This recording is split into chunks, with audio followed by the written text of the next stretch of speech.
guys, welcome to week 9. We only have 1 week left of the quarter.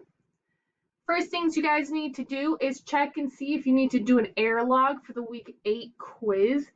And it says here, contact me if you did not take the quiz, okay?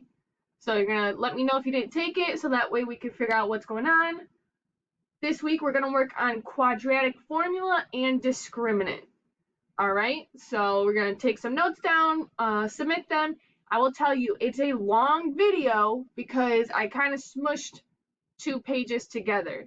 Well, it's 2 pages and it's only 25 minutes. So you guys will be fine. Just pause it if you need to. We have a quadratic formula assignment on Alex. And if you see here, hint, make sure the equations are in standard form. All right, so that will help you guys. And then your quiz.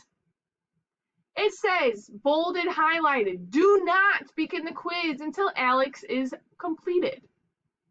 I need you guys to relax. It's a word problem, so you guys are going to freak out, but you just need to relax, read it carefully, and you guys are going to be just fine. I would not assign it to you if I thought everybody was going to fail. All right, you guys can do this, just relax.